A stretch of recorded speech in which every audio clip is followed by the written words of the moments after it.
sportif, c'est Luc et voici une autre vidéo dans la série sur la prévention des blessures pour les jeunes sportifs. Alors la dernière fois, je vous ai parlé de comment se nourrir comme sportif parce que je sais que ça ne suit pas tout à fait le thème des blessures, mais c'est quand même essentiel qu'on sait comment bien se nourrir parce qu'il faut beaucoup manger comme sportif, on ne sait pas toujours quoi manger. Du coup, j'espère que ça vous a aidé et ça vous a donné une bonne introduction à ce thème. Mais aujourd'hui, oui, je vais vous parler de comment faire une bonne variété de sports. Et ceci, ça ne s'applique pas que si on a des blessures. Je pense que c'est très important qu'on fait ça, même si on n'a pas des blessures, pour qu'on puisse éviter des blessures sportives dans notre propre sport.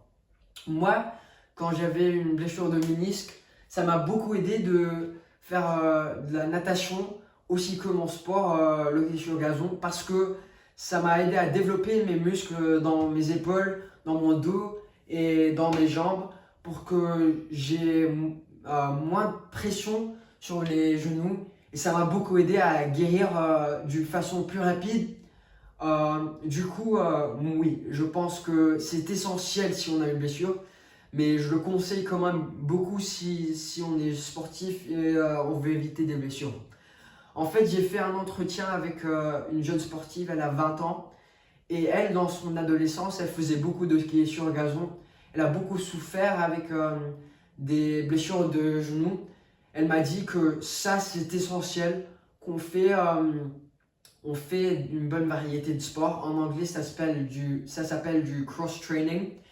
Et maintenant, elle fait plutôt des courses à pied, mais quand même, elle fait beaucoup de choses. Elle fait des gymnastiques, elle fait de la natation aussi, parce qu'elle trouve que quand on court, c'est très important qu'on fait des exercices de flexibilité pour que on étend bien les muscles. Et voilà. Du coup, mais comment faire ça? C'est une autre histoire parce que il faut bien savoir comment s'adapter à ces sports.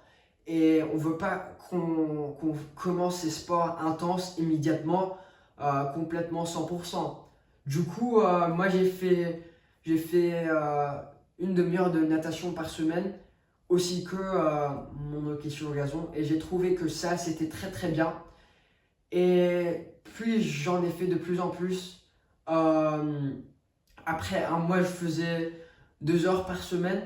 Et ça, je l'ai gardé comme ça pour quelques mois. Et après, je me suis trouvé dans une situation où mes muscles s'étaient bien développés. Et j'ai pu retourner à l'hockey sur gazon 100%. Mais je fais encore de la natation parce que c'est très important.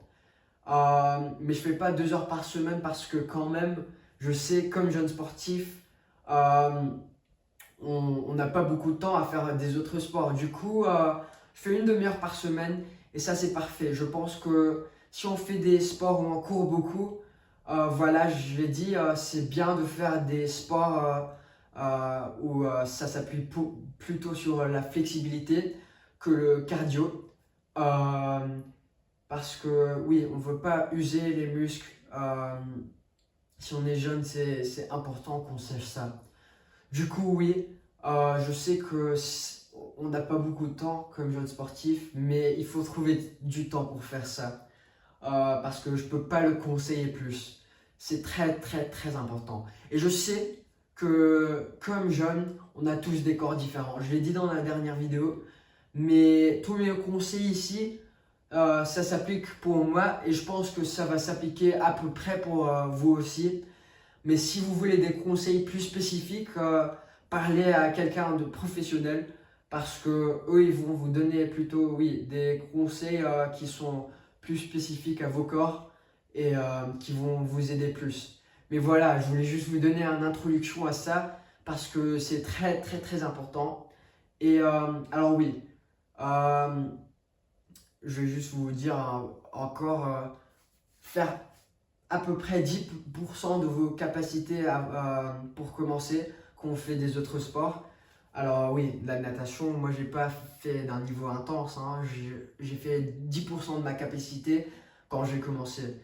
Plus on peut commencer à augmenter la capacité et voilà, mais on commence à 10%.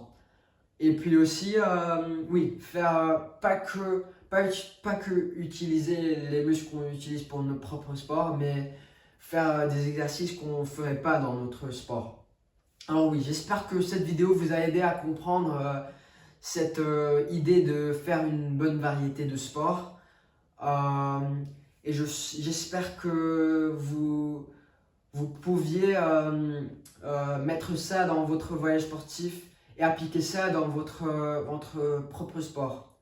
Alors oui, merci beaucoup et j'espère de vous voir dans la prochaine vidéo euh, où je vais vous parler de l'échauffement qui je pense est un thème très important sur la prévention des blessures.